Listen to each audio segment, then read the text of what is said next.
ભાવનગર શહેરના મોતી તળાવ વિસ્તારમાં ગટરના ગંદા પાણી ઉભરાય છે। આવી ગંદકીમાં રોગચાળાનો ભય હોવાથી સ્થાનિકોમાં છે ભારોભાર આક્રોશ। શું છે આ સમગ્ર વિસ્તારની સ્થિતિ? જોઈએ આ રિપોર્ટમાં।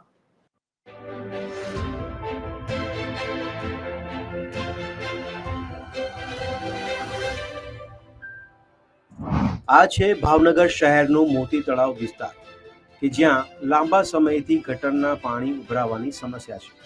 સ્થિતિ એવી કે માત્ર રસ્તાઓ પર નહીં, હવે તો ગટરના પાણી લોકોના ઘરોમાં પણ ઉભરાવા લાગ્યા છે। આવા ગંદા પાણીમાંથી લોકોને દરરોજ પસાર થવું પડે છે અને હવે તેને કારણે મચ્છરનો ઉપદ્રવ પણ વધ્યો છે।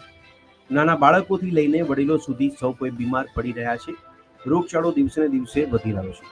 આ અંગે વારંવાર કોર્પોરેશનમાં રજૂઆતો પણ કરવામાં આવી છે, પરંતુ તેમ છતાં આજ દિન સુધી તેનું કોઈ નિરાકરણ ન આવતા હવે સ્થાનિકોની ધીરજ ખૂટી છે અને ઉચ્ચારી છે ઉગ્ર આંદોલનની ચીમકી।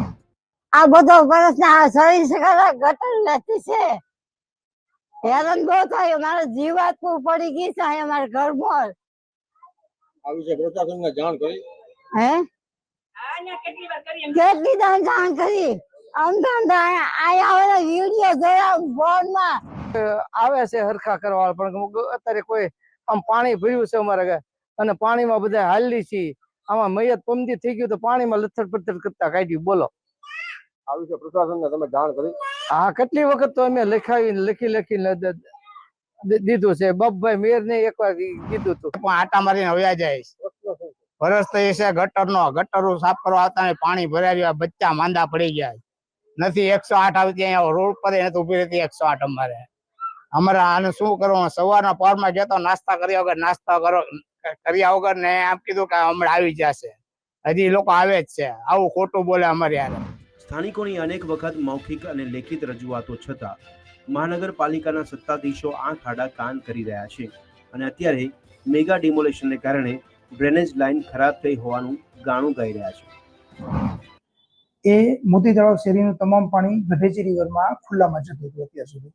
તો જે ડિમોલિશન કરીને ખરાબો જે નાખવામાં આવેલો છે એ એની ચેનલમાં પડવાથી જે એમના મેનહોલના લેવલ છે એ અને ગઢેચીનું રિવરનું લેવલ એ બંને એક થઈ ગયું છે અત્યારે।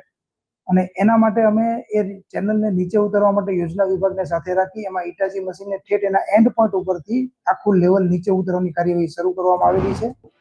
એક તરફ સ્થાનિકો ગંદકીને કારણે સતત બીમારીના ભોગ બની રહ્યા છે, આંદોલનની ચીમકી આપી છે, ત્યારે હવે મહાનગરપાલિકાના સત્તાધીશો જાગે છે અને સ્થાનિકોને હાલાકીમાંથી મુક્તિ અપાવે છે કે કેમ તે તો જોવું રહ્યું। અલ્પેશ ડાભી, TV13 ગુજરાતી, ભાવનગર।